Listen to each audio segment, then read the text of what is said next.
Hello, horror fans, and welcome back to the Script to Screen podcast, where we delve into the spine tingling world of horror cinema. Each week, we look at the scariest scenes, unmask the deeper meanings behind your favourite horror films, and explore the psychology of fear that keeps us coming back for more. From script analysis to scene breakdowns, we'll be dissecting your favourite horror movies to see just what makes them tick. So, whether you're a seasoned horror aficionado or just starting to explore the genre, join us as we unravel the spine tingling stories that haunt the silver screen.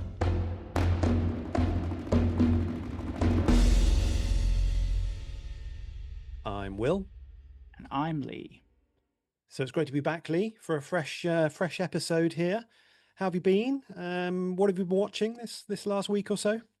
Yeah, not been too bad, not been too bad. I've caught a couple of real bangers this week, actually. Kicking off with Final Destination Bloodlines, which was Ooh. absolutely fantastic. And for the sixth installment in a franchise, it had no right to be as good as it was.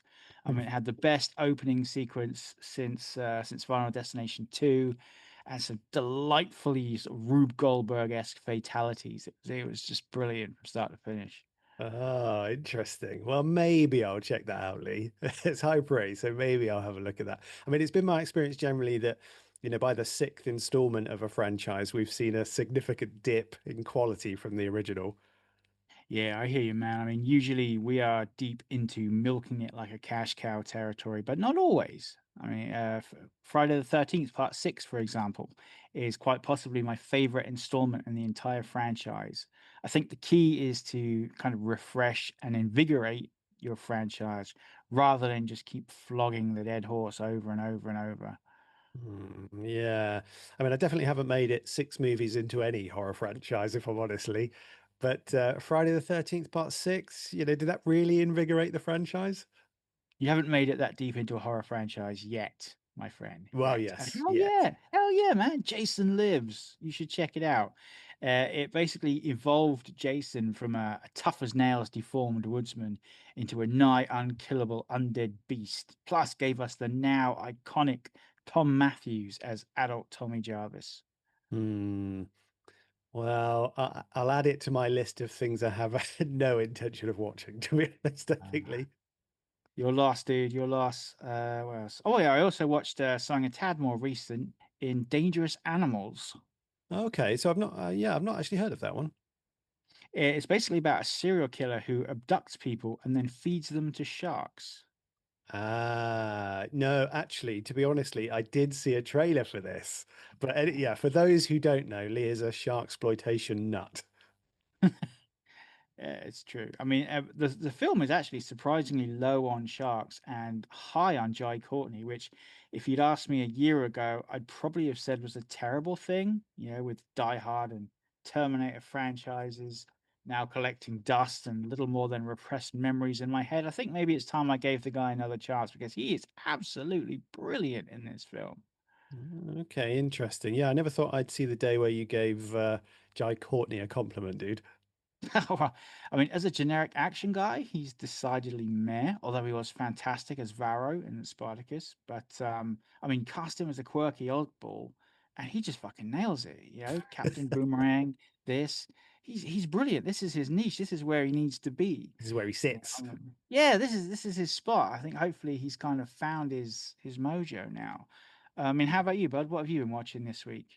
Well, this week I managed to actually watched a film I've been meaning to see for ages, and that was the Peter Hyams Vice Cop classic Busting. I don't know if you've ever seen this, Lee. No, I So can't say I this, have. this stars Elliot Gould and Robert Blake, and they play these two kind of vice detectives in LA. And it was released in 1974. And I got to say, Lee, I mean, there are some films that, don't really live up to their reputation, but this one was an absolute banger, dude. It was charming as fuck. And like Elliot Gould is just so watchable. Robert Blake, he's pretty good in it too. I mean, he's got a bit of a sort of checkered history, but put that aside. Yeah, I mean, it's an awesomely kind of dry, humorous script from Hyams. And I think I'm right in saying this was pretty much the inspiration for Starsky and Hutch.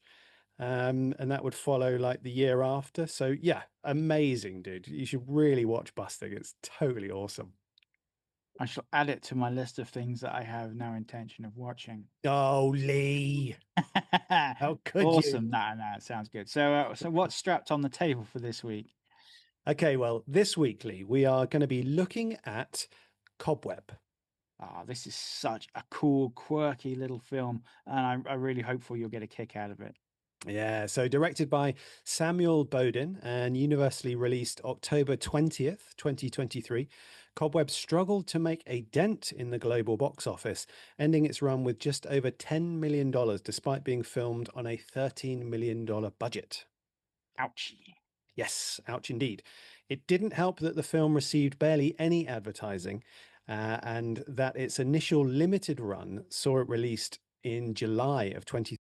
That's not a box office I'd want to go up against, to be fair. No. Oof. Yeah. And we're going to be comparing the film to an undated copy of the script written by Chris Thomas Devlin and weighing it at a pretty healthy 98 pages. Yeah, pretty healthy, isn't it? Yeah. So before we get started, Lee, what made you choose this film for dissection? Okay, well, a couple of reasons. First being, I wanted to take a closer look at the script itself. I mean, Devlin has utilized a plethora of visually appealing techniques, which he masterfully wields to make this script stand out from the masses. It's a work of art. This script. I hope you are as impressed with it as I was.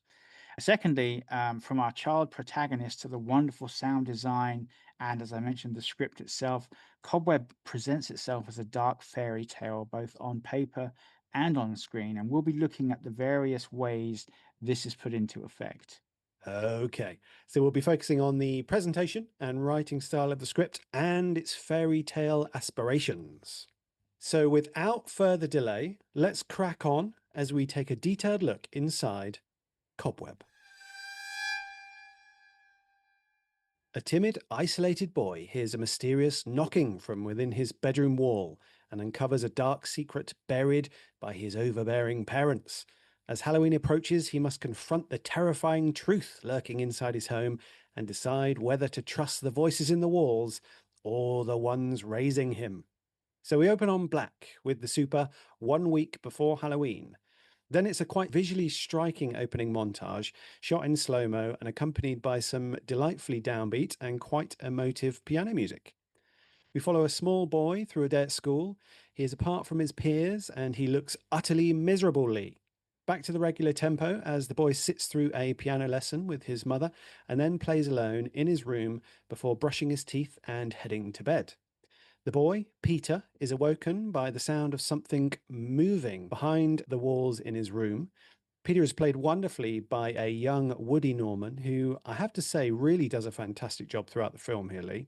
After double checking for any other potential source, he places his ear to the wall and taps, an action that is reciprocated by whoever or whatever is behind the wall. Yeah, in the script, things are a little different. On the first page, after the title page, of course, we get the following little rhyme spaced out down the page. It goes like this. Once upon a time, there was a spooky old house that sat alone on a hill with no neighbors around to hear the screams. We then get the word tap, all in capitals, 3 times, right aligned at the bottom of the page, which leads into Peter waking up to the sound tap, tap, tap. Now, a few really cool things to note about this script right off the bat.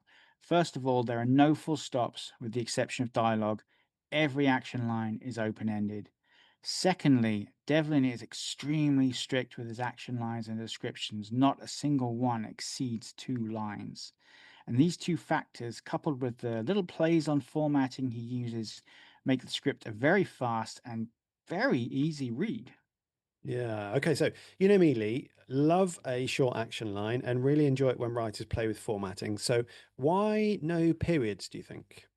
Well, this is without a doubt a conscious and stylistic choice by Devlin. And as I just mentioned, on a subconscious level, it compels your eyes to keep reading. And the short, succinct action lines mean that you literally just guzzle those words down the page. I mean, there were times when I was doing scene comparisons where I quite literally found that I'd read nearly a dozen pages into the script without even picking up on it. Yeah, I found that too, to be honest. I mean, I guess, you know, it's one of those things, isn't it? A script that's easy to read is a script that's easier to sell, right? Amen, brother. I mean, these factors combined with the distinct style Devlin uses in his writing gives the script a surreal, almost fairy tale like quality. At times, it feels like reading a children's book almost. It's tricky to explain it properly, so check out this extract and you'll hopefully pick up on what I'm talking about. Interior, Peter's room, night. Peter, 8, opens his eyes. He heard something. He's lying in bed, and it's dark. And this time, he definitely heard something. So he waits. But all he hears now is the howl of the wind outside, and the clock by his bed. Nothing more. Silence. He closes his eyes and lets the clock lull him back to sleep. Tick, tock, tick, tock. Tap, tap, tap. No, he heard it. Peter sits up in bed. He stares unblinking at the wall, at the peeling wallpaper. He then turns to the opposite wall, to the window. He crawls out of bed. He tiptoes to the window, the floor creaking with every step. He looks out into his backyard, at the garden, at the shed, at the gnarled tree and the swing that hangs from its branch. The swing groans as it sways in the wind, but it does not tap. Peter turns his attention to the toy chest in the corner, to the grinning Jack-in-the-Box. He creeps to the corner, cautiously reaches his hand out to the smiling clown protruding from the box and flicks it. The clown twangs, back and forth on its spring, but it does not tap. He looks to his closet, to its closed door.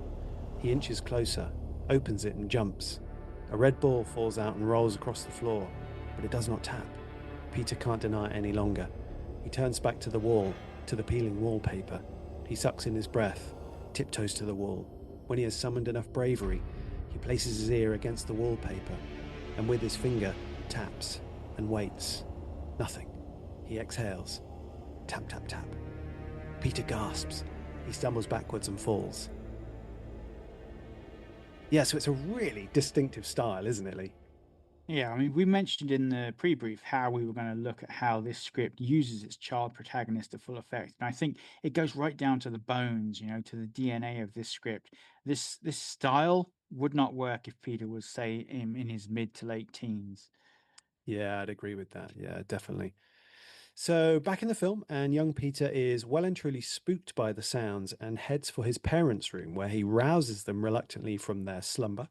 Mother and father, played by Lizzie Caplan and Anthony Starr, respectively, are somewhat odd, and mother returns young Peter to bed after reassuring him that the house is old and will make the odd noise at night, and that all the scary things are just in his head. So, good parenting 101, I think, there, Lee.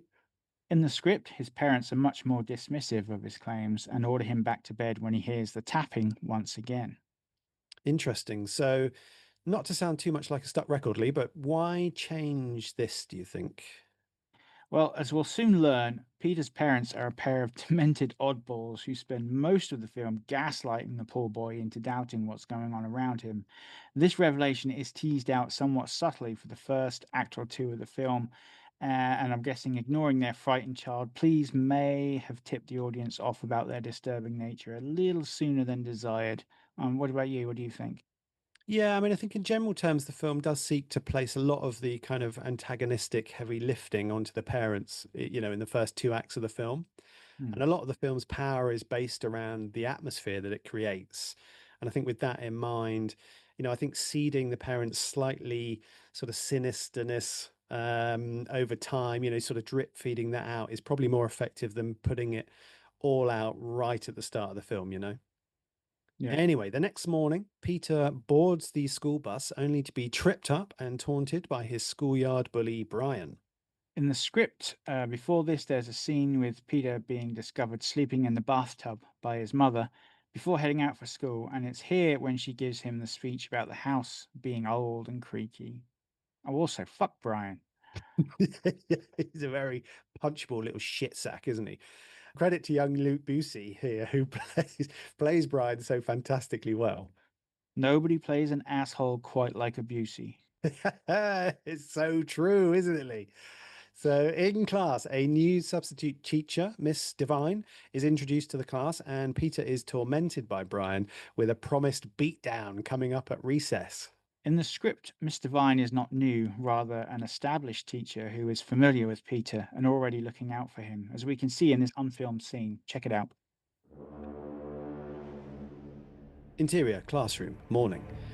The classroom is dark until Miss Devine, 30s, walks in the door and turns on the lights. Shopping bags in hand, she surveys the classroom before getting to work. She mounts a fake spider web in the corner, places a stuffed black cat on her desk. She cuts construction paper ghosts and hangs them on the wall, and finally places a piece of candy on every desk. When she reaches the final desk, last row, furthest corner, she stops, considers for a moment, lays down an extra piece. Later, students spill into her classroom. After the initial horde has gone to their cubbies and run to their desks to claim their candy, Peter straggles in. Miss Devine smiles warmly from her desk. She watches as he solemnly deposits his bag and coat in his cubby and goes to his desk in the last row, furthest corner. She watches him take his seat and discover the two candies. She watches him scan the classroom, see that everyone else has only one, and even though his gloomy expression never changes, Miss Devine grins to herself. So, thoughts on why change her to a new teacher for the film, Lee? I think in a lot of ways, Miss Divine is like a cipher for the audience almost. By having her meet Peter just after we do, I think it means that we can both learn about his plight at the same time as she does. Thus, we form kind of a stronger connection with both her and the boy. Yeah, I'd agree. She seems to be something of a touchstone for the audience, so that could be it. Might be that there's something more believable about her general kind of earnestness if she's a new teacher as well, Mm, new to the school, that sort of thing. Maybe a bit more kind of idealistic or whatnot. yeah. Anywho, recess arrives, and as Miss Devine sorts the classroom, she is startled to find Peter still in his chair. It seems he doesn't like recess, and she lets him stay with her. He is subsequently startled by a spider on his desk, but the kind hearted teacher reassures him, and together they trap the apathetic arachnid and release it outside. Yeah, things play out a little differently in the script. Peter sits alone at recess while Miss Devine is concerned about a drawing he did in class. And this actually occurs a little later in the film, so I'm not going to dwell on it too much here. That night, at a family dinner, Peter asks his parents if he can dress up and go trick or treating this year, something his mother especially is not keen on. To dissuade Peter, father tells him about a young girl about Peter's age who went missing while trick or treating before he was born. It seems the girl was eerily never found, Lee. Yeah, I have a feeling that little conversation may prove to be somewhat relevant later on. In the script, we have a scene of Peter and his father selecting a pumpkin from the pumpkin patch in their back garden, and a scene of them retrieving some rat poison from the shed to deal with the noises in the walls. Yeah, so back on screen, and Peter is struggling to sleep. He has a torch aimed at his wall in a wonderfully atmospheric shot, and unbeknownst to him, the wallpaper seems to move as something tries to break through from the other side. A young girl's voice whispers his name, and Peter immediately screams for his father, who bursts in a moment later. It's a creepy moment, clocking in at 12 minutes and 50 seconds. Father checks the wall and concludes that it must be rats, which leads us to the scene from earlier in the script where he and Peter retrieve the rat poison.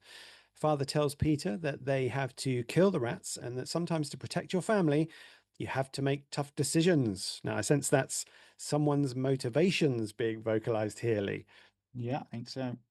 Back in school, the children are getting into the Halloween spirit, working on spooky drawings. Peter's is particularly unsettling. A boy alone in the dark with the words, "Help me," written above him. Yeah, Peter seems to really like the color black in his drawings. And yep, It ding does. ding, alarm bells are ringing. Alarm bells indeed are ringing, Lee. Upon seeing the picture, Miss Devine decides to check in on Peter's home life. Yeah, that is not going to go down well. In the script, she instead takes Peter to one side after class and asks him about the drawing, to which the boy responds that it's not him asking for help, but the girl in the wall. Spooky, spooky tidings. No such subtlety in the film, though, as Mr. Vine arrives at Peter's creepy ass house and meets his creepy ass mother, who is clearly not impressed with the attention this plucky substitute teacher is directing toward her son. I mean, Lizzie Caplan is just so delightfully deranged in this film. She's all prim and proper and manners, but you can just feel that she's like a soft breeze away from tipping over the edge at all times. Yeah, she's one bunny away from a boiler, to be sure. and she dismisses the drawing as being the result of Peter's overactive imagination before closing the door and storming upstairs to confront him. After a wonderfully passive aggressive confrontation, Peter assures her that it's just a scary drawing and nothing more. That night, the girl in the wall returns and tells Peter that he could use a friend, as could she, and Peter agrees to talk to her. Yeah. Every child needs a creepy voice from the wall friend. It is true. And at 18 minutes and 30 seconds, the unsettling voice is strangely empathetic. So the next morning in class, Peter decorates a humongous pumpkin, which he christens Hector, and even cracks a smile when Miss Devine whispers in his ear that his is her favourite, something that doesn't go unnoticed by douchebag bully Brian. Later at recess, an uncharacteristically happy Peter is ambushed by Brian, who shoves him from behind and proceeds to stomp poor Hector into mush. Oh, that little shit. In the script, Peter is so distraught by this that he flees the school and runs home, prompting something of a crisis as Miss Devine and his mother finally locate him in his backyard. And it's here on the page that Miss Devine shows Mother Peter's drawing. There's a couple of really cool scenes omitted from the film that I think make interesting reading. It once again expresses that dreamlike storybook feel that the script does so well, as well as planting the seed of an important plot point for later. So check it out. Outside, Peter runs. He runs across roads, he runs through fields, he runs through woods. He runs up the lonely hill, and finally he runs to the front door of the spooky old house. But he stops, his hand hovers above the knob. Knowing what kind of trouble will be in store for him inside, he instead trudges to the backyard. His feet crunch dead leaves as he walks past the garden and to the gnarled tree. But as he's about to climb onto the swing, he hears something, a loud noise coming from inside the house, a whirring. Curiosity overwhelming him, he approaches the house. The sound gets louder and louder the closer he gets to the kitchen window. He stands on his tippy toes to see inside. He sees his mother. She's standing at the kitchen counter operating a blender full of grey gruel. Man, that blender of grey gruel sure sounds appetizing. And there's something I Yeah, noticed in this section you just read. He stands on his tippy toes to see inside. Again, that's just like fairy tale storybook, emphasizing that it's just like a little kid. You know, it doesn't say tiptoes, it says tippy toes. I think yeah. that little touch there speaks volumes. It's subtle, but it does speak volumes, doesn't it? Mm. Yeah, it's great. So that night at 21 minutes on the clock, a distraught Peter is confronted by the girl in the wall who tells him that he needs to stand up for himself and that she believes he is strong enough if he just tries. The next morning in school, Brian presents Peter with a replacement pumpkin and a hollow apology. Peter is having none of this, though, as the girl's voice plays in his head. You have to push back, Peter. Make him afraid of you. In the script, Peter smashes the replacement pumpkin in front of the class and earns a scolding from Miss Devine. When class is finished, Peter is uncharacteristically quick to leave his seat and he stalks Brian through the corridors before yeeting the little shit down a flight of stairs and snapping the bully's leg in a gloriously well deserved and delightfully visceral breakage. Yeah, I don't always approve of reckless child endangerment, but damn it, if Brian hasn't earned his comeuppance here. Incidentally, I think I'm going to put the end of Act 1 around about here. What do you say? Yeah, I actually found it really a bit tough to place the end of Act One, but about here, isn't it? I think. Hmm. So that said, after a heated exchange in the principal's office, Peter is expelled from school, and that night in the kitchen, he incurs his parents' wrath. It's a wonderfully tense scene, clocking in at 23 minutes and 30 seconds, and the first chance for Anthony Starr to really cut loose. Let's face it, very few people do boiling point crazy like he does. Even Mother is afraid of him, and he declares that Peter will be grounded. Yeah, I mean, grounding sounds fair, to be honest. But you've never been grounded by Anthony Starr. He drags the fridge aside to reveal a hidden door, because let's face it, every creepy ass house needs. A creepy ass basement. Yeah. Yep. I mean, in the script, Peter has been threatened with grounding before, so we have already been tipped off that it is a fate far worse than its name would suggest. In the film, however, this is a freshly exposed wound that we are hit with in real time as poor little Peter is just dragged down into the dark basement. Also in the script, the family has a cat, which I've only just realized is nowhere to be seen in the film.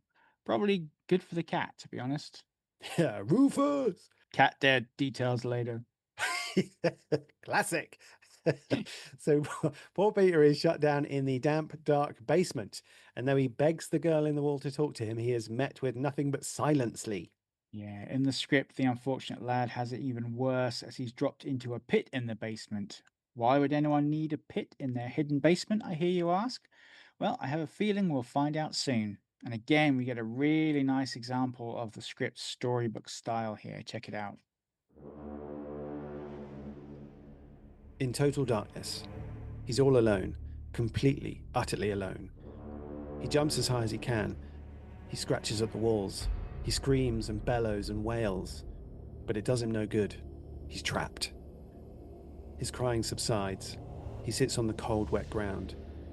Peter continued, "If you're not real, if you're really my imagination, please talk to me. I don't want to be alone." He waits and waits and waits. Peter continued, "Help me." But nobody can. Nobody will.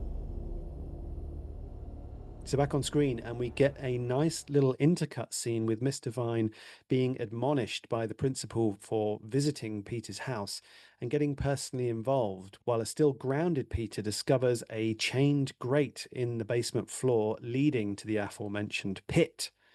The principal then reminds us of the story of the missing girl from Peter's neighborhood and how it would make any parent overprotective. Yeah, I mean, that's the second time we've heard this story now, and if it doesn't come into play at some point in the film, I'm going to be fuming mad. At this stage, I was starting to suspect I was being led down the road of believing our missing girl now lives between the walls of Peter's house, Lee. Yeah, I think that's definitely where the film is trying to position our way of thinking at this point. Yeah. So, to further drive the story home, Mr. Vine Googles the mysterious missing child, and we learn the missing girl's name was Rebecca. On grading the absent Peter's math test, our compassionate teacher decides to pay him one final visit and writes her phone number down on his math test. Yep, way to emotionally detach, Mr. Vine. Ah, she's a kind soul, Lee. Leave her alone. Now, upon the kind Miss Devine's arrival, Mother is decidedly unhappy to see her, but Father is all smiles and invites her inside. There's a great little touch here where we see Mother keeps the house locked up at all times and keeps the keys on a tether at her waist. Really nice little character beat there. Insert of keys. Interesting. Mm. So Miss Devine is clearly unsettled, and rightly so, as a hammer wielding father, full of smiles, ushers her into a seat at the kitchen table. Meanwhile, poor Peter listens from the basement. Once again, Starr is just stellar here, and it's a definite unsettling moment, clocking in at 30 minutes and 30 seconds.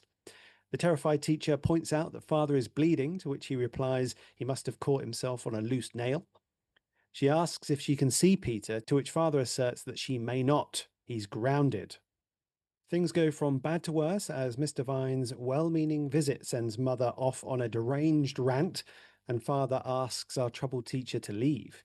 Meanwhile, behind the hidden basement door, Peter hammers away for help, and his cries are drowned by the family's archaic and loud as fuck washing machine. Just as a tender-hearted teacher is about to leave, she hears Peter banging from his dark prison and turns to confront Father, who insists that it's just the washing machine and escorts her to the door. Yeah, this whole scene is just a masterwork of tension, elevated by the stellar performances of all involved. And interestingly, in the script, Mr. Vine phones the house instead of visiting. Yeah, so why the change, do you think? I mean, what we get on screen is so much better than the page, and I'm just guessing, but I'd wager it was to get more out of Anthony Starr. I mean, if you're hiring a guy like that to play a creepy nut job, you're going to want to give as many opportunities as you can for him to play up to his niche. I mean, plus, it gives Caplan more to do, more to work with, rather than a one-sided phone call. What do you think? Yeah, I mean, it's character development, isn't it? I think partly, but I just think there's more drama and character beats to be had in a face to face, you know? We Mm. also get the will she, won't she hear Peter tension this way. Yeah, it's Yeah. just more effective, I think, you know?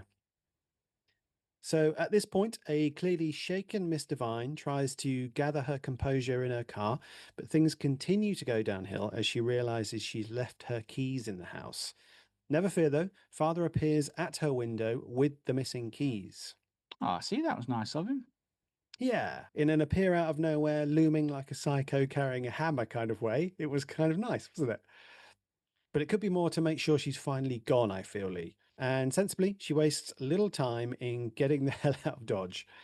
So that night, Peter is finally released from his basement prison, and Mother has made him pumpkin cupcakes to celebrate. So all's well in the world, Lee. Poor little kid. First the basement and then pumpkin cupcakes. Are you not a pumpkin fan? Not to eat, no. Although apparently every part of a pumpkin is edible. Did you know that? Um, Honestly, no. I imagine some parts are a tad unpalatable, though. Hmm.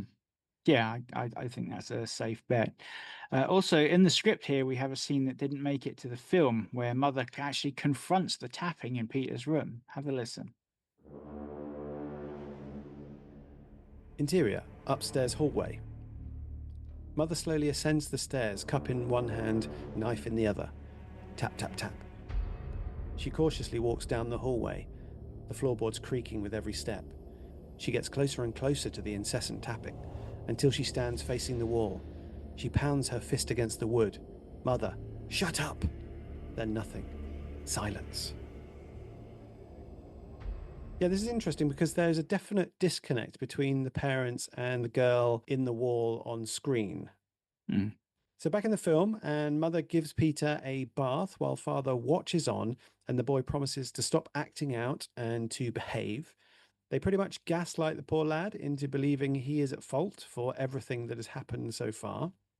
Yeah, in the script, things play out slightly differently here. The parents' speech to Peter occurs just after the bath at dinner, but there's a really interesting plot point from the script version of the bath scene that is missing from the film. Check this.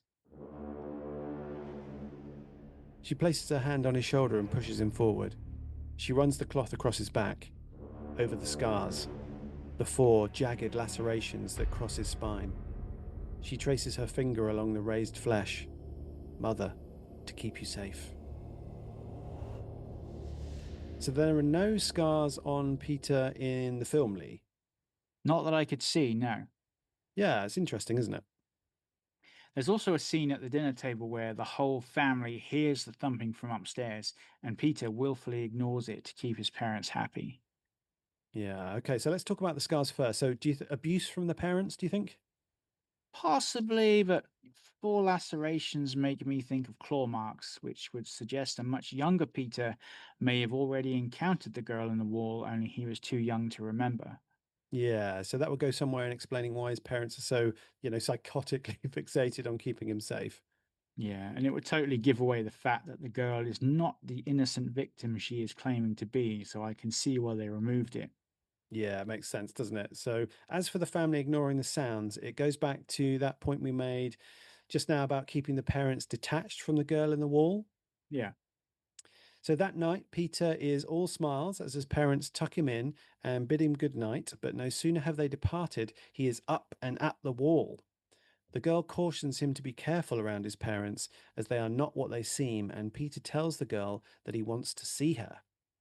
She warns him that he wouldn't like how she looks as she's been here too long, but the boy's insistence causes her to direct him to a hole in the wall hidden behind the wallpaper. It's an unsettling moment, no doubt about it, at around 39 minutes, as Peter catches a glimpse of the girl and she tells him that she's his sister Lee. Yeah, this interaction plays a little differently in the script. Check it out. Peter, where are you? The girl off screen. I don't know, it's dark. Peter, how long have you been there? The girl off screen, as long as I can remember. But then, the girl off screen continued. No. No? The girl off screen continued. I remember a room, a bed, toys. Peter looks around his room. He has those things. The girl off screen continued. There was a ball. Peter looks to his closet. Peter, was it red? The girl off screen. What is red? Peter, red is a strawberry, a fire truck, blood. The girl off screen. Yes, it was red. Oh, how I love to play. How I wish I had it now. Peter, wait. Peter stands, slowly walks to the closet, careful not to make too much noise. He gently turns the knob and opens the closet door. The red ball falls out and bounces across the floor. Peter clasps his hand over his mouth. That was too loud. He watches it roll to the wall. He looks to his bedroom door, waits to hear his parents' door open. It doesn't. The girl off screen. Is that it? Is that my red ball? He nods. Peter, yes. And for a moment, the room is quiet, but then, scratch. At first, Peter isn't sure of the source of the sound. Scratch. But then he sees it. Scratch. Where the wall meets the floor. Scratch. The wallpaper is protruding, as if a finger is poking from the other side. Peter continued. Stop! She does. Peter starts to tremble. He listens for his parents' bedroom door again. Silence. After his nerves have calmed, he creeps his way back to the wall, gets down on his knees, and with his thumb and forefinger, he takes hold of the peeling wallpaper and pulls just for a second, simply testing its resilience. But it separates from the wall with a satisfying rip. So he keeps pulling, and slowly, inch by inch, reveals a hole.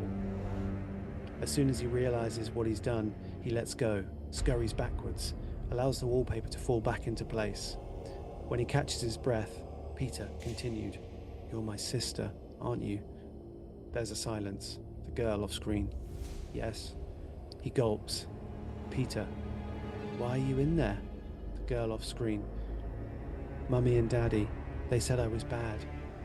Peter nods. Peter, they say that to me all the time. The girl off screen.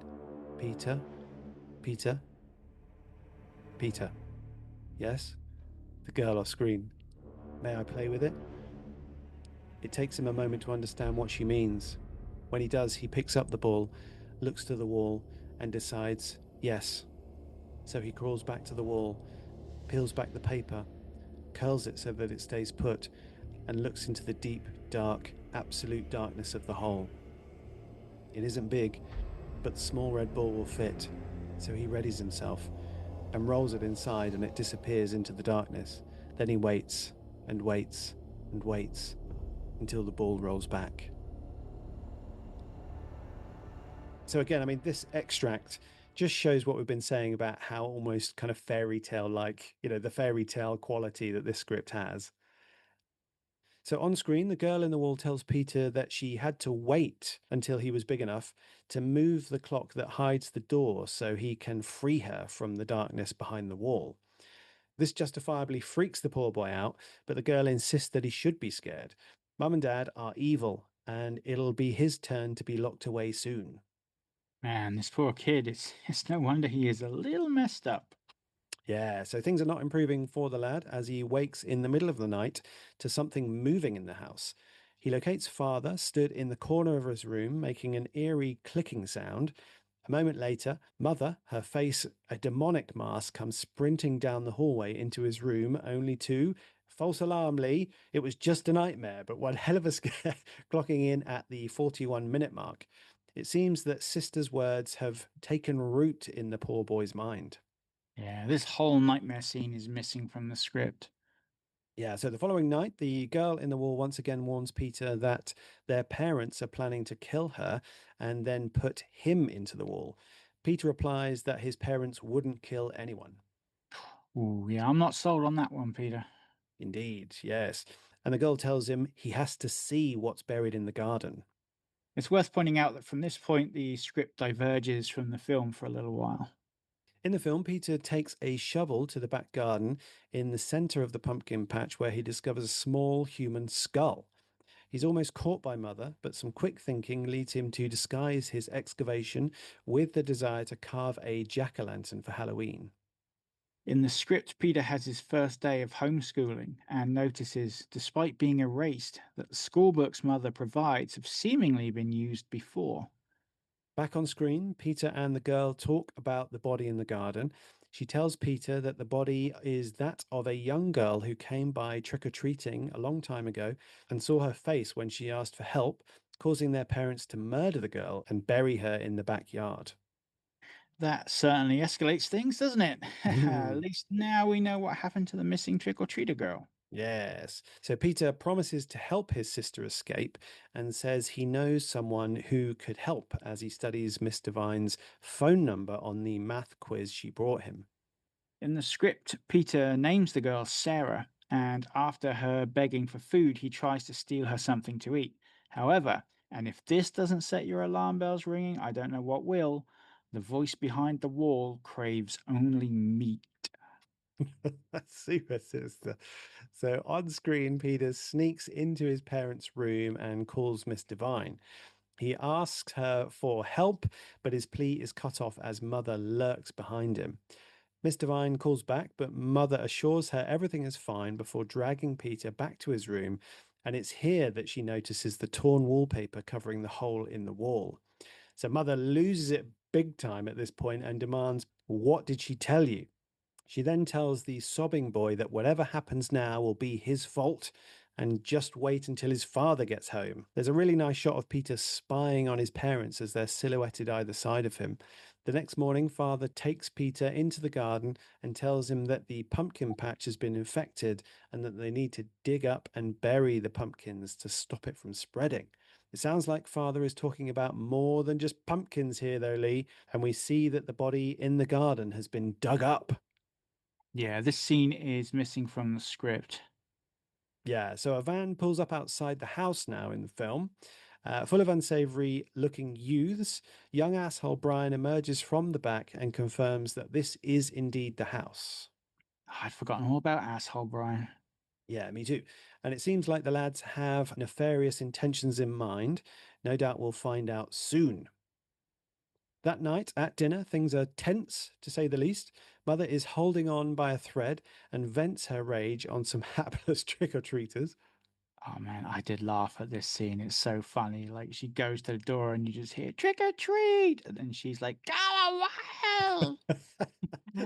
I mean, in the script before dinner, we get a few scenes of Miss Divine going about her day while still clearly concerned about Peter. The parents continue to enjoy the most visually unappealing soup served in the history of mankind, and father asks if mother prepared it in her usual way as it tastes different. It is here that father notices Peter hasn't touched his food, coupled with mother saying it smells of cinnamon and the shed door banging in the wind. Now, methinks foul play is afoot here, Lee. Father puts two and two together and grabs Peter, demanding to know what he's done. Peter replies coldly, "You hurt my sister." This revelation rocks both his parents, and father finally catches on and tells mother to call 911.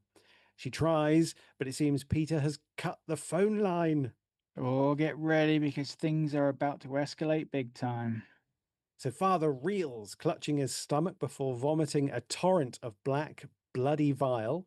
Again and again he vomits before expiring in a puddle of his own death puke.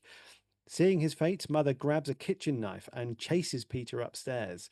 She's racked with a vomiting fit herself, but still has enough strength to pursue her son until he kicks her back and she stumbles down the stairs.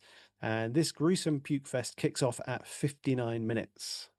Yeah, this plays out largely the same as in the script. I mean, there are a few minor differences, but nothing noteworthy. So, back in the film, Peter descends the stairs to retrieve Mother's keys off her seemingly lifeless corpse. As he does so, she grabs him and hisses through blackened teeth, "Don't let her out." Our young hero is on a mission, though, and he hurries upstairs to his parents' room.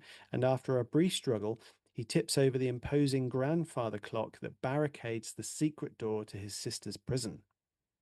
In the script, it's an old bookcase that bars the way. Also, there's an extra little beat in the script that plays nicely into the scars on Peter's back that we saw earlier. Have a listen.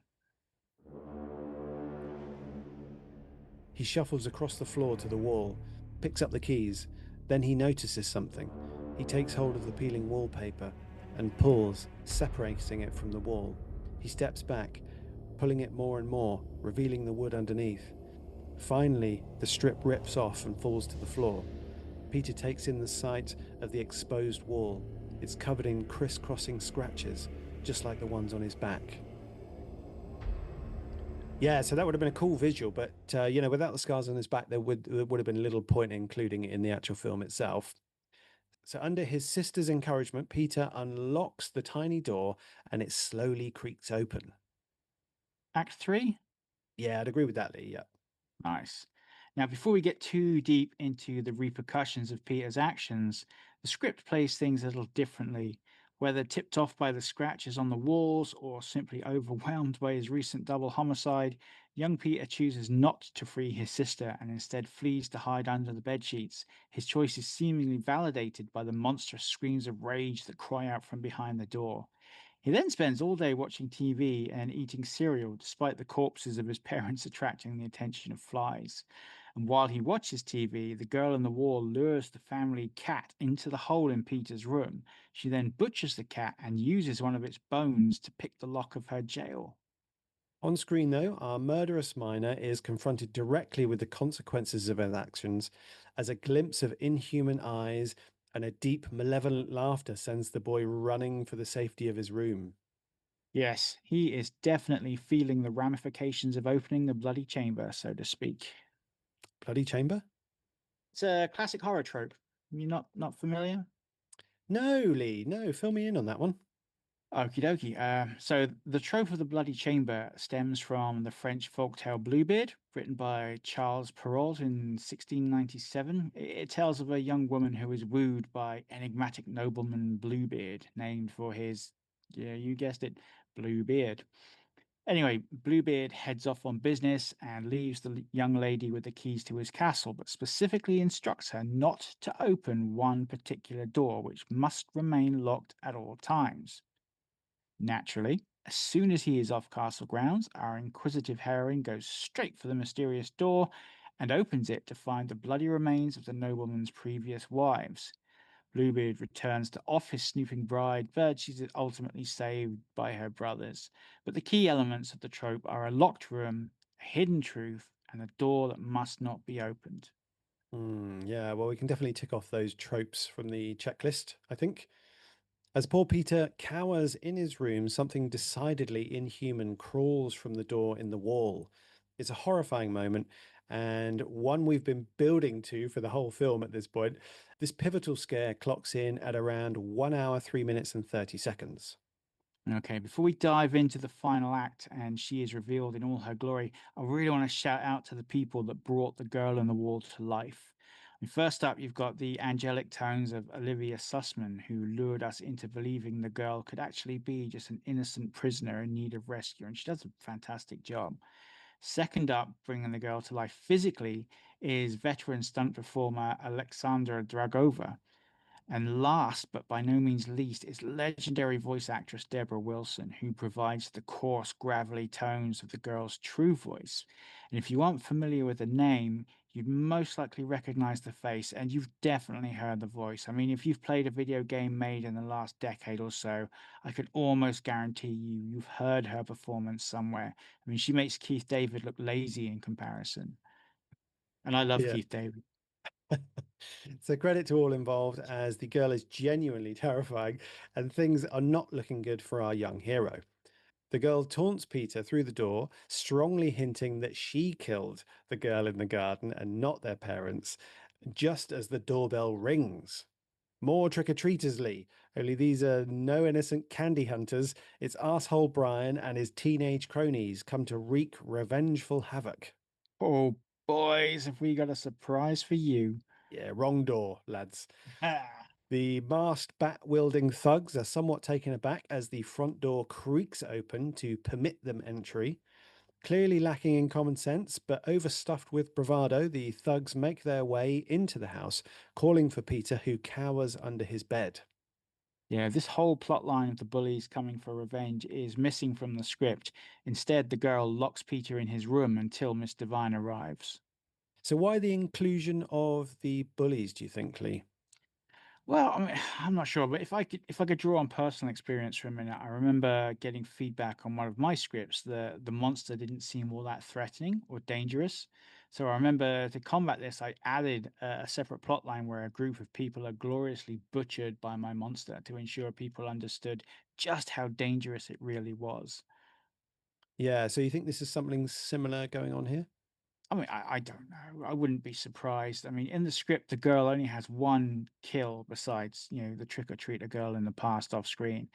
And she's such a cool monster that she deserves some screen time to really shine and to make the most of Wilson's gloriously disturbed vocals. Yeah, I see where you come from. Plus, in the script, the third act is over rather quickly, so it definitely needed some form of padding to flesh it out a bit.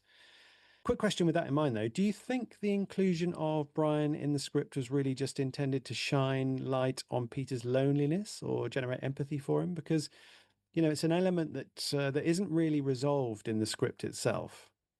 You think you're right on there. It's definitely to generate empathy, but it's also a plot device to get Peter away from Mr. Vine and isolate him even further, thus making him more vulnerable to his sister's influence. I do like the way the film brought Brian back for Act Three, just to give us that little bit of closure on that plot thread. Yeah, cool.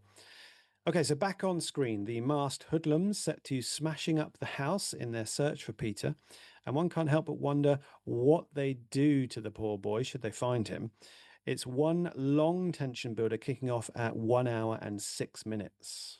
Yeah, I think a broken leg would be the least these thugs would hand out. And while I do kind of admire their loyalty to their asshole cousin Brian, I have absolutely no sympathy for these lads, as let's face it, guys and girls, we all know exactly what's going to happen to them any second now. Yeah, so things are kicking into high gear now as Peter's hiding place is discovered, and asshole Brian slips on a pool of blood, which leads him to a little cubbyhole under the stairs. It's here that one of the thugs notices something odd atop the family piano. It looks like a massive tangle of matted hair, completed with roaming spiders. As he moves to investigate, the hair is slowly pulled into the shadows. Oh, shit meat fan, here we go. The inquisitive delinquent is suddenly yanked beneath the piano, where he quite literally erupts into a geyser of hot blood. The girl's murderous rampage kicks off at 1 hour and 9 minutes. I don't know what that girl did to him, but by God, it was wondrously effective. Indeedly, indeed. His agonized screams alert his comrades to the danger, and young Peter is momentarily forgotten in the chaos. A second masked teen returns to asshole Brian just as the cubby door creaks open to reveal Mother's broken and mangled corpse. No sooner has Brian processed this when the front door slams shut behind him and something thumps noisily across the ceiling before dragging the second teen to his death.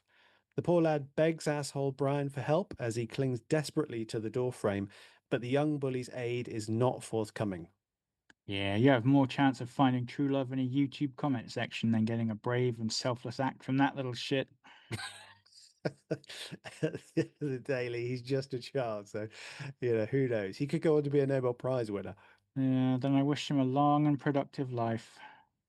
Well, Brian is taunted by the girl scuttling across the ceiling, her long hair swinging from the shadows. He backs away into the hanging hair, brushing spiders from his face as he looks up into the tangled mass and screams in terrorly. Oh well. Yeah, I can feel the remorse flooding from you. Honestly, I'm crushed. The last teen home invader calls for his buddies as he looks nervously down the stairs. A sound from nearby alerts him to the girl hurtling across the wall towards him. And just like that, it's Bully 0, Girl 4. While the bloodbath is going down, we see that Mr. Vine is speeding to Peter's house, alarmed by his desperate phone call earlier. Yeah, if she'd been that alarmed, surely she wouldn't have waited until after dark. Well, she has a day job, Lee. And besides, all that really matters is she's on the way now. Yeah, I mean, to be fair, the film would have had a pretty dull ending had she called the police and or gone straight to Peter's directly after he called her. So back at Peter's, the boy watches from under his bed as the last teen is battered repeatedly against the wall of the hallway before stumbling headless toward our young hero's hiding place. Yeah, in hindsight, this is almost definitely the fate that befell our erupting teen under the piano earlier. Yeah, I think so, yeah. So we get our first half decent look at the girl now as she crawls slowly across the wall of the hallway and settles on Peter's bed. Yeah, it's just a few quick cuts, but man, does she look impressive. Kind of like a twisted mashup of Goldilocks and Rapunzel. So we get a delightful dose of exposition now as the girl, in Wilson's horrific voice, tells Peter about how when he was born, his parents were so happy, but when she was born, they screamed. Father dug her a pit and cage, and she had to listen to them raising Peter with love as she learned how to climb, how to bite, and how to make him do what she wanted. She drops a jack o' lantern next to the bed, and Peter screams as he spots a severed head inside. She then drags Peter to her former prison and locks him inside.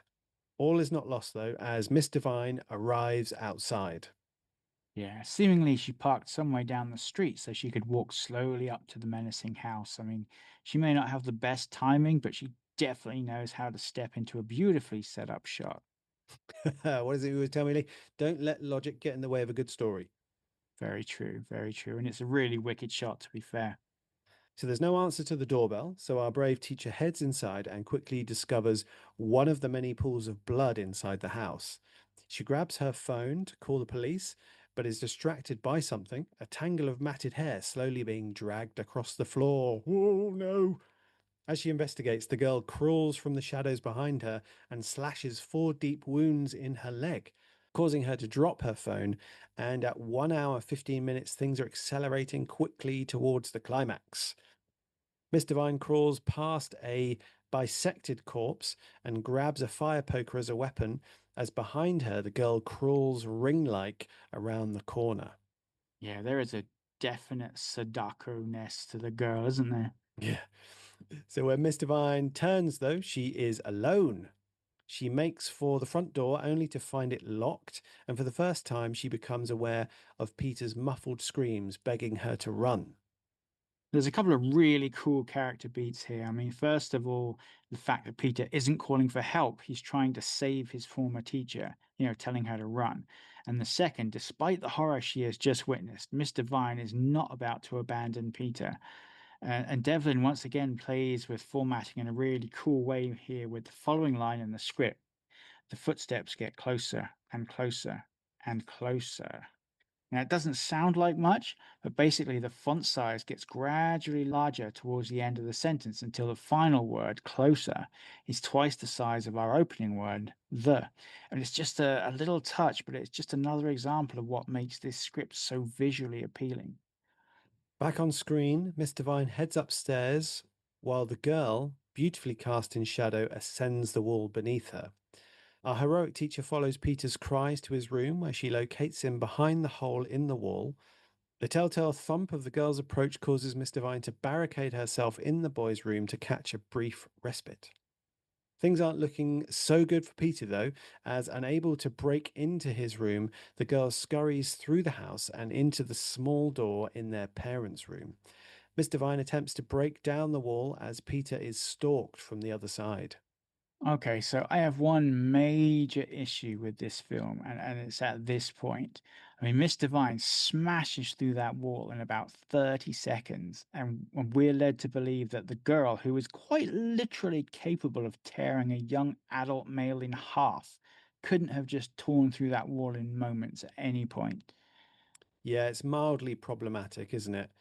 I guess at this point, if we're buying into the idea that this girl can scuttle across walls, we probably need to let let the basic physics of it all slide for a moment and just submit to willing disbelief. Yeah. That said, with our two heroes reunited, they pull down the barricade and make for the front door. Ever resourceful Peter takes a second to grab the house keys before fleeing. It looks like they might just make it as well, Lee, as they get the front door open and Miss Devine hauls ass away from the house. However, a scream from behind stops her in her tracks. A pale, clawed hand has Peter by the hair and he's yanked, kicking and screaming, back into the house as the front door slams shut. Now, Peter wakes in the pit in the basement. Yeah, it's a fantastic shot, this. It's kind of a cutaway profile of him at the bottom of this dark pit. It kind of made me think of the Ryan Reynolds movie, Buried. Yeah, I haven't actually seen Buried. Oh, it worth a So watch? good, man. Oh yeah, it's really good, man. Really good. I mean, literally the whole film is just like a Mm, side profile of a horizontal Ryan Reynolds. But what I whether heard, that's yeah. a selling point or not for you, it's a really damn tense film. Really good. I should probably give that a go. Anyway, trapped in the pit, Peter finds a grotty teddy bear with the name Sarah scrawled on the label. Things get worse for the lad as his monstrous sister climbs slowly into the pit, and we get a brief glimpse of her inhuman visage at 1 hour, 20 minutes. Yeah, I did wonder like earlier why they named the missing girl earlier and they told us her name was Rebecca. I guess it's so we get this scene here just to clarify that the girl is not Rebecca. It is actually, his grotesquely deformed sister. Mm. But I just love the shot as she starts climbing down where all you can see is like the light reflecting in her eyes through this tangle of matted hair. It's beautiful. Yeah, gruesomely beautiful, isn't it? The sibling reunion is cut short, though, as Miss Devine is heading down into the basement with one thing on her mind, Lee: rescue Peter. Hell There's a yeah. great line from the normally timid teacher: I know what you are, but if you hurt him, I'll fucking kill you. Get away from him, you bitch. Yeah, definite shades of Ellen Ripley here. Unfortunately, her bravado is short lived as the girl surges up from the pit with snake like speed and delivers another crippling slash to Miss Devine's legs. I love the way the girl hunts her wary prey like an animal, using her spider-like agility to stalk her victims before making swift, crippling attacks and then scurrying away to safety. So it looks like Miss Devine is next on the menu, but unbeknownst to the girl, her long hair has fallen into the pit, and an enraged Peter uses it to climb out before trying to drag his monstrous sister into the oppressive hole. Miss Devine, emboldened by the sight of Peter, sets to smacking the ever loving shit out of the girl with the fire poker, and together they're able to cast her into the void and lock the cast iron grate, thus sealing her inside. Just as they're about to flee, though, the girl mockingly calls after them. First, the innocent voice that lured Peter initially, and then in the primal tones. She tells Peter that she won't be trapped down here forever, and that she'll always be with him, and that he'll never be free of her. To stress this fact, we see a final shot of Peter in a new house as the memories of his sister, and possibly his sister herself, return to torment him. Yeah, so before we talk about the ending, let me share with you the ending from the script, which is decidedly darker. Have a listen. Upstairs hallway. Miss Devine grabs his hand and pulls him across the hall. They leap across the shelf, and Miss Devine picks Peter into her arms as they run down the staircase. Foyer. Miss Devine carries Peter to the bottom of the stairs. She sets him down and hobbles to the door. She fumbles with the keys. He shifts around before seeing a single beam of light on the floor. He rushes to it and crouches down. He looks through the hole into his room. Peter, hello? He hears the creak of the floorboards. Peter continued. Miss Devine, are you there? After a moment, Miss Devine's severed head is dropped onto the floor. He screams and wails and howls until his voice is hoarse. The girl off screen. It's okay, Peter. You're safe. No one can hurt you anymore. Not your bullies or your parents or anyone else. He reaches his hand through the hole. Peter, please, let me out. The girl off screen. You'll get used to the dark. You'll find comfort in the cold. We have plenty of meat. And when we run out, I'll find us more. He retracts his hand. The girl off screen continued. I brought you a gift. She rolls the red ball through the hole. The girl off screen continued. Your big sister is going to take care of you. He hears her footsteps creeping to the door. The girl off screen continued. Now good night. Sleep tight. Don't let the bed bugs bite. She turns off the light, closes the door. He's all alone. In the dark. In the cold. Peter, help me. The end. Yeah, so a tad more depressing in the script, isn't it, Lee? Yeah, indeed. Now I have to ask, because I have a feeling we might disagree on this. Which ending did you prefer? I think honestly, in this, this is a case where both endings work, and it depends what you're trying to achieve. So in the film, I think we do need, the showdown with the big bad, and it's what everyone has probably been expecting, and it's probably what everyone's come to see on some level. I think in the script it sticks to its roots and has this ending, which to me is much more aligned to the kind of folkloric, dark fairy tale style ending. So I think I prefer the script ending. Um, and I think that is right for the script. But I do think the ending of the film is probably right for the film, if that makes sense. Yeah, no, I get what you're saying. I mean, for me, it's the script ending all day. Yeah, interesting. So I thought you'd probably prefer the film ending. Don't get me wrong. I mean, ending with little Peter cowering alone in the dark, knowing that he's going to be forced to subsist on the flesh of his dead family and friends, would have been pretty much broken me, dude. But what an ending that would have been. I don't think I would have ever gotten it out of my head. I mean, incidentally, slightly off topic, do you know what I would have done in Mr. Vine and Peter's situation at the end of the movie? I'm going to throw out a guess and say it would be neither healthy nor legal. I would have poured a shit ton of gasoline down that hole and roasted that evil witch like a Boris Johnson dummy on bonfire night. Yeah, honestly can't say I disagree with that, Lee. I think there'd be no way I'd leave that house with the girls scuttling around. Yeah, that's good. I think we're on the same page there. So come on, man. What did you think of the film? Okay, so Lee, I did enjoy the film. I mean, first of all, I think you have to give huge respect to how this film looks. It is visually absolutely stunning. I think the DP was Philip Lozano, and he did an absolutely amazing job on this film. Great angles, great lighting. The production design and art direction is also just absolutely amazing. Costumes are great. I think the cast did a good job, and it's definitely, it's delightfully creepy. I think the sort of folklore, kind of fairy tale sort of inspiration comes through and is pretty effective. I guess like my one minor critique would be some things in the film feel a little underexplained or underdeveloped, and it possibly was. I think the main thing for me, Lee, was like emotionally, it was just a tad flat. But yeah, I mean, I did enjoy it, and I enjoyed it for kind of what it was and what it was trying to do. What about you? How do you feel about it?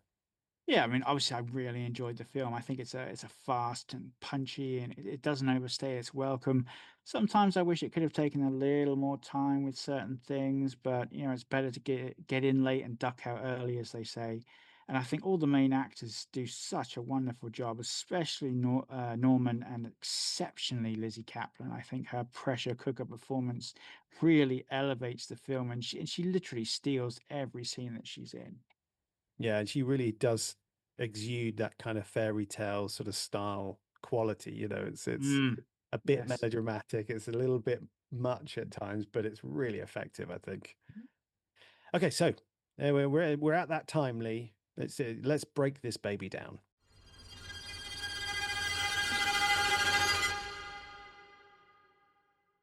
Okay, so we'll begin the breakdown with a retrospective look at our reasons for choosing the film, those being the visual presentation of the script and the fairy tale aesthetic of the film itself. Yeah, so as we've covered multiple times, the formatting of the script is quite possibly the best I've ever seen. I mean, when Devlin uses little formatting tricks like moving words across the page or playing with font size or alignment, it never feels jarring, not once. And this is a script that really literally pulls your eyes down the page. I mean, it's hard to effectively describe it without you visually seeing it for yourself. So I highly recommend that you track down the script and enjoy it for yourself, experience it for yourself. I mean, tips on locating scripts online can be found on our website, scriptscreenpodcast.com. So, if you have any trouble finding it, just check there. Yeah, I mean, I heartedly agree, Lee. I mean, it's a fantastic script and one that really does kind of deserve to be read. Just you can learn so much from it, I think, and Mm. it's just such a wonderfully crafted piece of writing.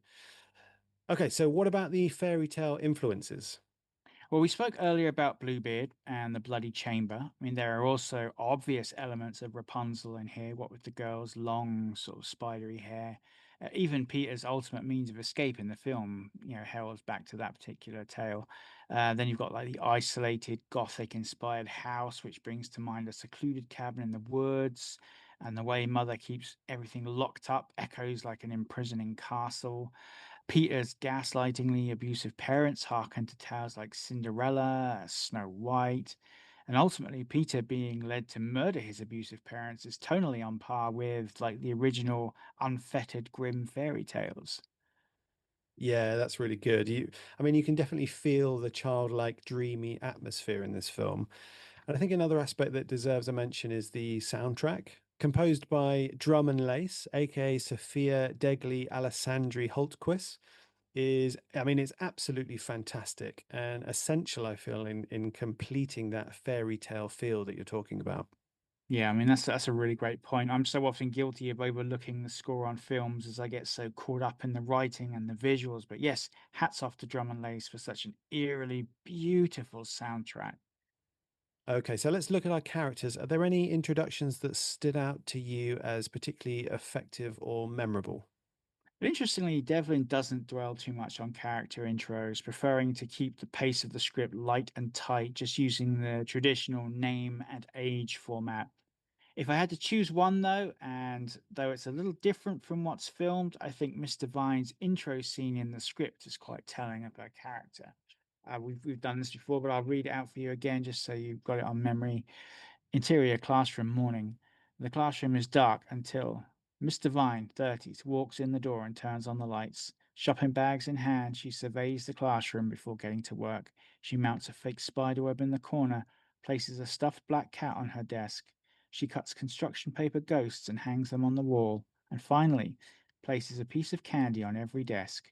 When she reaches the final desk, last row, furthest corner, she stops, considers for a moment, lays down an extra piece. I mean, first up, she quite literally illuminates the room as she enters. You know, she's a source of light and positivity for those around her, which quite suitably preludes her place in the film. Secondly, the shopping bags in hand insinuate that she's probably bought the decorations herself, and the care she takes in decorating the classroom and leaving candies for the kids shows her kind and caring nature. Lastly, the fact that she gives Peter an extra candy shows that she feels an extra strong bond with the boy, and she's aware that he's apart from his classmates. How about you? Anything stand out? I think for me, although it doesn't, maybe really count as a character intro, I think the first page that you mentioned earlier of the script, which kind of describes the family house, but also does a really great job of like setting the tone for the script that's about to follow. So again, we did read this before, but it goes like this.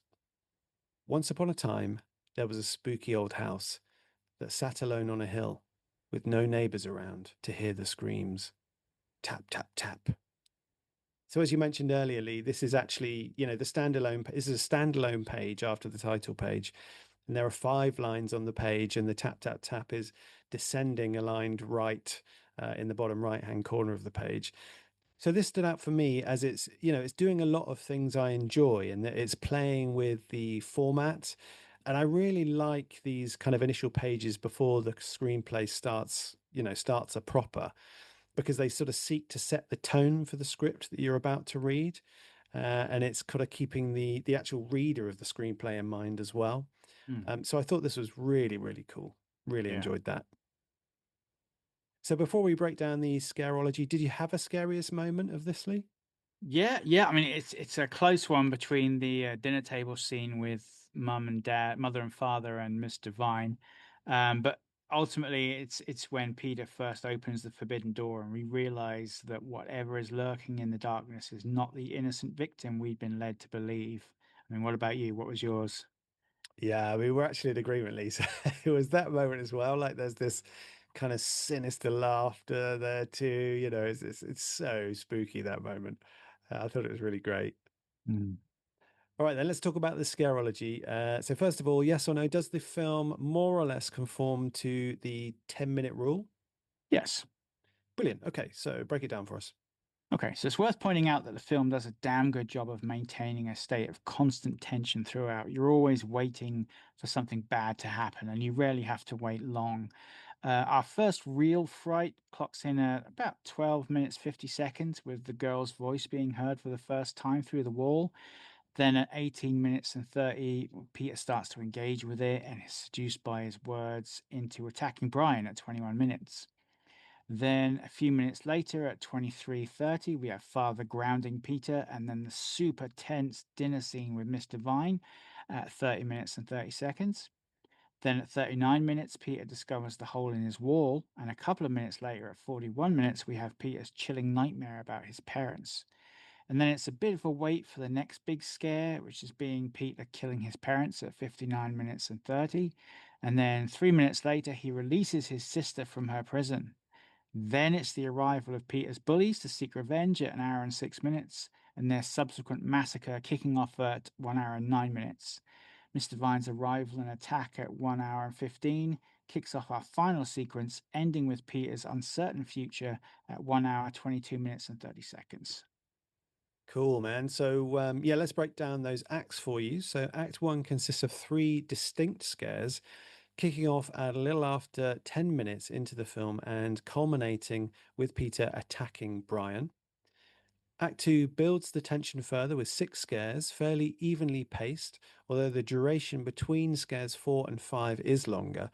The rest hold up to the 10-minute rule. Act 3, though, only containing 4 significant scares, is a barrage of both scares and tension, well within the 10-minute rule and not letting up on the suspense either. So, what we're left with is a slow burn opening, which gradually builds the tension through Act 2 before pulling out all the stops in a balls to the wall, bloody final act. Fantastic. I mean, do you have any thoughts? I'm sure you do, on the themes at play here? I have one or two thoughts, Lee. One or two thoughts. I mean, I Mm. think there is this idea of a corruption of innocence, or sort of an innocence lost playing out in the film. Yeah. We have Peter kind of gradually being corrupted. And this sort of culminates in obviously pushing Brian down the stairs at school and then obviously killing his parents. For me, I mean, that's a really sort of fairy tale kind of folklore trope there.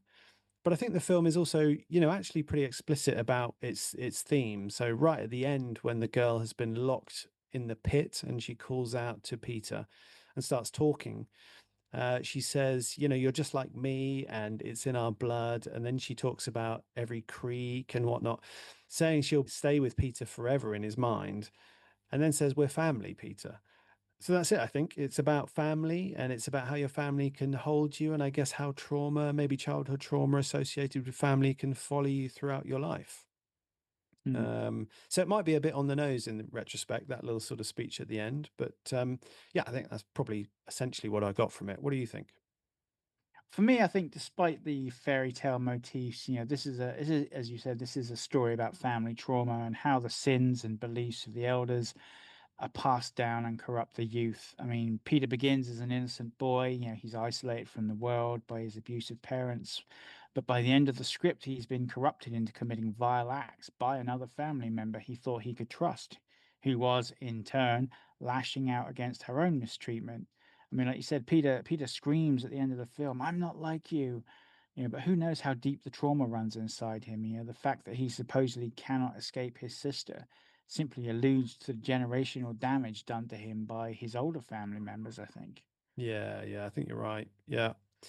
So what, if anything, do you think you've learned from the script, Lee?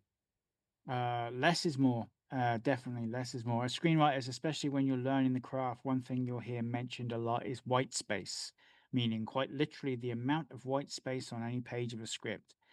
Massive blocks of dense novelistic text tend to fill readers with dread and make it very easy to lose your place on the page. Devlin rarely goes into great detail on anything in the script, but the snippets he serves up are just enough to fire up the imagination and compel the reader to follow the story down the page.